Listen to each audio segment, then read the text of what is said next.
What's going on, everybody, and welcome back to Comic Breakdown. In today's video, we are hopping into the dawn of DC with Cyborg issue number 1. Coming from writer Morgan Hampton, the artist is Tom Ranney, the colorist is Michael Ateu. I believe that's how you say it. If I'm mispronouncing it, please correct me down in the comments. But we are jumping into more of a reintroduction to Victor Stone. Now, if you guys checked out Superboy, The Man of Tomorrow issue number 1, you'll see that I kinda said the same thing, because Dawn of DC, their issue number 1s, they seem to be a reintroduction to these characters. More than likely, they're doing this whole initiative to try and bring in new readers. So if you're a longtime fan of Cyborg, of Connor Kent, of Shazam, any of these characters, you're probably gonna know a lot of what they're already talking about. But Victor Stone has a lot going on in his life. And most recently, we have seen that the Justice League has been disbanded. The Titans are the new premier team. They are now the global heroes. And Cyborg is part of that team. But with him having more or less a built-in teleporter, being able to open up boom tubes wherever he wants, that means that he doesn't have to stick with the Titans all the time. And so we see him making his way to Detroit. He's making his way back home.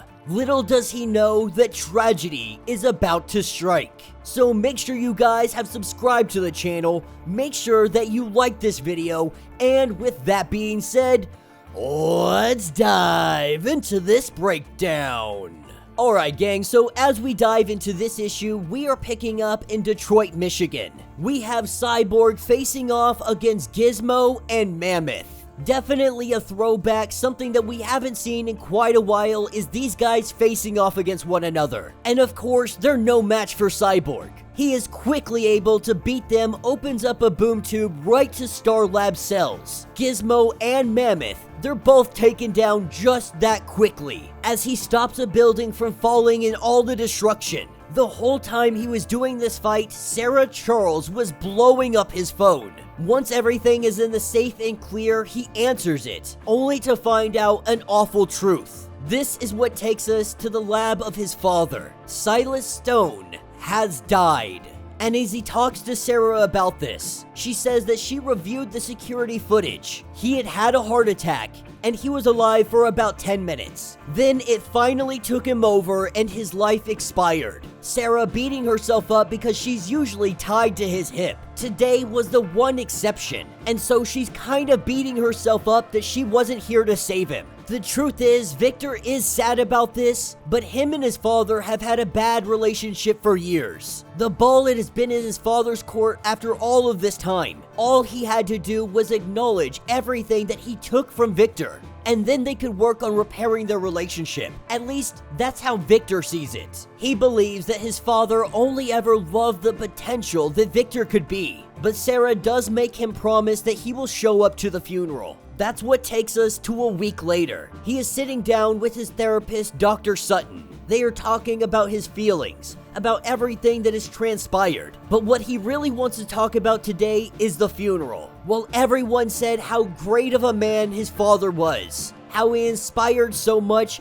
the only thing Victor can truly think is that his father always believed he was being let down. His father saw the brilliance in him. He wanted him to do more than simply play sports. After the accident and the death of Victor's mother, he finally got his dream. Suddenly, he could remold Victor to the way he always wanted his son to be. And while his father tried to patch things up, building a clubhouse for the Titans, that was still a backhanded gesture, because the truth is, his father was just keeping tabs on him. He may have left a legacy behind that is going to serve humanity for generations, but the only thing Victor wishes is that he was more of a father. But what is even more is that Victor has been holding on to this anger for years, and now he has no one to direct this anger towards. And the therapist does suggest that maybe, just maybe, it is time to let that anger go. This is what takes us to the west side, the old home. Victor hasn't been back here in years, not since his mother had died, since becoming Cyborg.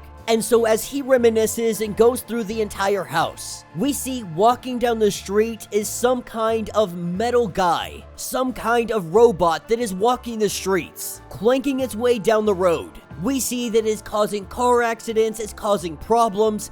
It's not doing this intentionally, it's just walking down the road and people are in shock and awe to see this. But Victor is just looking at his old bedroom, looking at the four walls that he spent so much time in. He worked out here, he studied here, he found peace here. As he begins writing in a journal, that's when he hears the smash. That metal man is coming in as it goes into his father's bedroom. That's where Victor comes in and he hits this thing with a heavy blast, taking the arm clean off of this monster. We quickly learn that this is no monster. This is his father. And that will be the end of this issue. So let me know what you guys think down in the comments. Another relatively quick issue, and I gotta say, I'm not feeling this one so much. First, the artwork kinda throws me off. Now, I do remember this artwork because we saw it in the Green Lantern Future State stuff.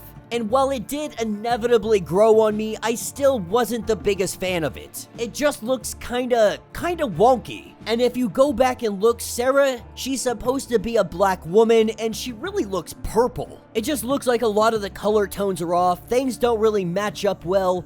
I'm just not a fan of the artwork or the coloring itself. And for me, when it comes to the art, that is the biggest selling point. If the artwork and the color is not on point, I find it very hard to get into a comic. That's not to say that stories are bad if they have bad artwork. It's just hard for me to invest my time into it if it's not visually appealing. But I'm definitely willing to follow this one through, to see where it's gonna go. Because by the looks of it, Silas Stone has put his consciousness into a robot.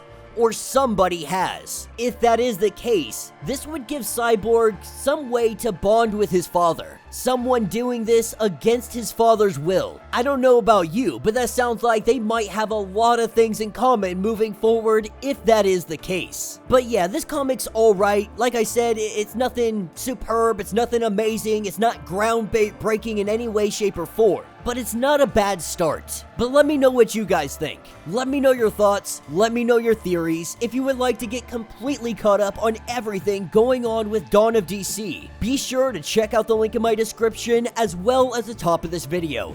It will get you completely caught up on everything going on with this series. If you would like to support the channel, you can always do so by joining the channel membership. Much like Patreon, having multiple different tiers, from $1 to $50. From loyalty badges to comics every single month. Not only does this help out the channel tremendously, but you are getting tons of perks in the process. Now, if you are unable to do this, do me a favor, subscribe to the channel, like this video, hit that notification bell, and with that being said, until the next breakdown.